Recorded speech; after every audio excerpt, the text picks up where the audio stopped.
காதல் வாழ்க்கையில நீங்க ஒரு கன்ஃபியூஷனான ஸ்டேஜ்ல இருக்கீங்க. உங்க பார்ட்னர் உங்களுக்கு சரியான ஒரு பிக்சரைசேஷனே காமிக்க மாட்டேன்றாங்க. என்ன நடக்குதுன்னே தெரியாத ஒரு கிளவுட் உங்களுக்குள்ள இருந்துட்டே இருக்கு.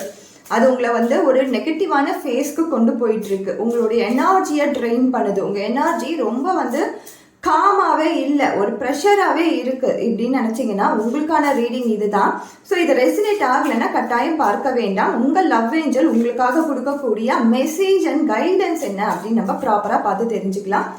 ஸோ உங்கள் லவ் ஏஞ்சல் உங்களுக்கு கொடுத்துருக்க மெசேஜ் என்ன, அதே மாதிரி ஏஞ்சல் உங்கள் லவ் லைஃப்க்கு கொடுக்கக்கூடிய மெசேஜ் என்ன அதுவும் பார்த்துக்கலாம். உங்களுடைய பார்ட்னரோட நேமை நீங்கள் டீப்பாக நினச்சிக்கோங்க. ரொம்ப காம் மைண்ட் செட்டில் இருங்க. இது கனெக்ட் ஆகும் உங்களுக்கு. கண்டிப்பாக இந்த ரீடிங் உங்களுக்கு கனெக்ட் ஆகும். உங்களுக்கு ரெசனேட் ஆகலைன்னா நீங்கள் பார்க்க தேவையில்லை. ஸோ உங்களுடைய பார்ட்னரோட நேமை நீங்கள் டீப்பாக நினச்சிக்கோங்க. அந்த எனர்ஜி நீங்கள் யூனிவர்ஸ் கிட்ட கேளுங்க. இந்த நேம் கொண்ட பர்சன் என்கிட்ட என்ன சொல்ல விரும்புகிறாங்க, எங்கள் காதல் வாழ்க்கையில் அடுத்ததாக நடக்கக்கூடிய விஷயங்கள் என்னவாக இருக்குது, எதற்கு இந்த மாதிரி ஒரு கிளவுட் எங்கள் 2 பேருக்குள்ள வந்திருக்கு அப்படின்னு சொல்லி நீங்கள் யூனிவர்ஸ் கிட்ட உங்களுடைய கேள்விகளை கேளுங்க. கட்டாயம் இந்த ரீடிங் உங்களுக்கு கனெக்ட் ஆகும். ஸோ அலைன்மெண்ட்டில் இருக்கும்பொழுது கட்டாயம் எல்லா விஷயங்களும் நம்மளுக்கு ஒரு பதிலை சொல்லிட்டு தான் போகும். அதை நம்ம புரிஞ்சுக்கக்கூடிய வாய்ப்புகளில் நம்மளுடைய அவேர்னஸ் இருக்கணும். ஸோ யூனிவர்ஸ் கொடுக்கக்கூடிய மெசேஜ் என்ன அப்படின்னு நம்ம பார்த்துடலாம். So first angel and love angel கொடுக்கக்கூடிய மெசேஜ் என்ன அப்படின்னு பார்த்தோம்னா, law of attraction, separation. So உங்கள் மனசில் pay attention to signals. So உங்களுடைய பார்ட்னர் கொடுக்கக்கூடிய சிக்னல்ஸை கவனிங்க. நீங்கள் உங்கள் மனசில் அவங்க ஏதோ ஒரு விஷயம் பண்ணுறாங்கன்றதுக்காக கோவப்படுறீங்க. அவங்க நெகட்டிவான சைன்ஸுக்கு காட்டுறாங்களா அப்படின்னு சொல்லி உங்கள் மனசுக்குள்ளே நீங்களே ஒரு இல்யூஷனை க்ரியேட் பண்ணிக்கிறீங்க.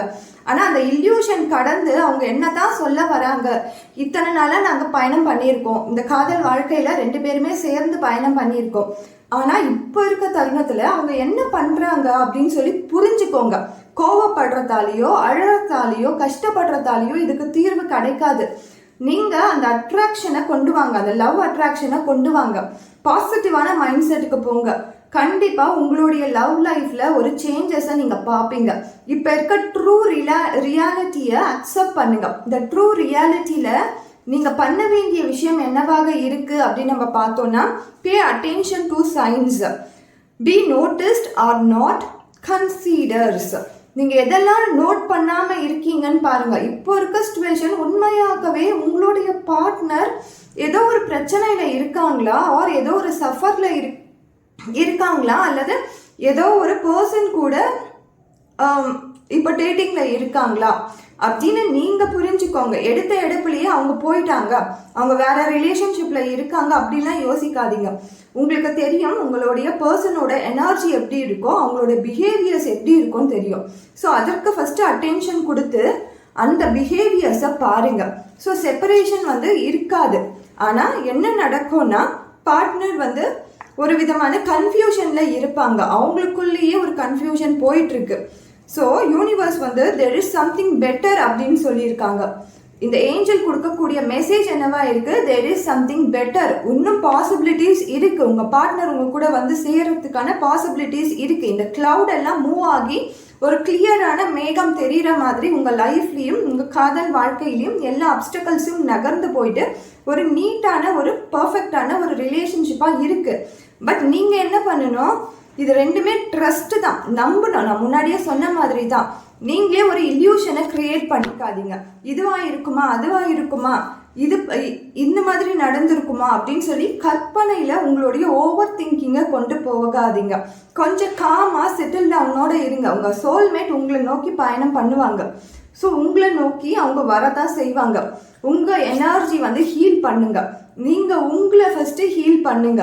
நீங்கள் இந்த கன்ஃபியூஷன்லேயே தவறான முடிவுகளை எடுக்கிறீங்க. உங்கள் கோபம் என்பது ரொம்ப அதிகப்படியாக வெளிக்காட்டுறீங்க. என்னை விட்டுட்டு போயிட்டாங்களே அப்படின்ற அந்த முடிவுக்கு எண்ட் பாயிண்ட்டுக்கு போயிட்டீங்க. ஆனால் அந்த எண்ட் பாயிண்ட் போகிறதுக்கு முன்னாடி ஒரு ட்ராவல் இருக்கு இல்லையா, அதை நீங்கள் பார்க்கவே மாட்டேன்றீங்க. இப்போ நம்ம ஒருத்தவங்களை ப்ரெஷர் பண்ணிகிட்டே இருக்கோம் அப்படின்னும் பொழுது என்ன ஆகும், அவங்க போகக்கூடாதுன்னு நினச்சா கூட கண்டிப்பாக என்ன ஆகும், அவங்க விட்டுட்டு தான் போவாங்க. அந்த ப்ரெஷரை நிறுத்திட்டு அவங்களுக்கான டைம் கொடுங்க. உங்களுடைய ரொமான்டிக் டைம் கண்டிப்பாக இருக்கும். டைம் ஃப்ரேம் நம்ம யூனிவர்ஸ் கிட்ட கேட்கலாம், ஏஞ்சல் கிட்ட ஒரு டைம் ஃப்ரேம், என்ன மாதிரியான டைம் ஃப்ரேம் நம்ம இந்த ரிலேஷன்ஷிப்க்கு கொடுக்கணும் அப்படின்னு நம்ம கேட்டு தெரிஞ்சுக்கலாம். ஸோ அகெயின் பார்த்தீங்கன்னா ட்ரஸ்ட்டு தான் வருது. நம்புங்க, நம்பி அந்த பர்சனை மேலே நம்பிக்கை வச்சு இயர் ஃப்ரம் நவ், ஒரு வருஷ காலமாச்சு கட்டாயம் ஆகும் இதெல்லாம் சரியாகி இன்னும் பர்ஃபெக்டான ரிலேஷன்ஷிப்குள்ளே போகிறதுக்கு. ஸோ அந்த ஒரு வருட காலம் உங்களுக்கு எல்லா விதமான அப்ஸ் அண்ட் டவுன்ஸையுமே நீங்கள் உங்களை ரிலேஷன்ஷிப்பில் பார்ப்பீங்க. ரிலேஷன்ஷிப் என்பது ஒரே நேர்கோடு மாதிரி என்றைக்குமே போகாது, அப்ஸ் அண்ட் டவுன்ஸ் மாதிரி தான் போகும். ஏன்னா 2 பேருமே ஈக்குவலான எனர்ஜியில் பயணம் பண்ணிட்டு இருப்பீங்க, 2 பேருமே ஒரே மாதிரியான சிங்க்னாசிட்டியில் போயிட்டு இருப்பீங்க. அப்போ என்ன ஆகும், அடிக்கடிக்கு மேலே போயிட்டு கீழே வரும் இமோஷன்ஸு. ஸோ இது எல்லாமே கடந்து ஒரு கரெக்டான ஒரு பீஸ்ஃபுல்லான லைஃப் வந்து வரணும் அப்படின்னு நீங்கள் நினச்சிங்கன்னா கட்டாயம் அதற்கான டைம், அந்த 1 இயர் டைம் நீங்கள் கொடுங்க. நான் நம்புகிறேன் இந்த பதிவு வந்து உங்களுக்கு ஒரு கரெக்டான மெசேஜை கொடுத்துருக்கோம் அப்படின்னு சொல்லிட்டு. Thank you so much.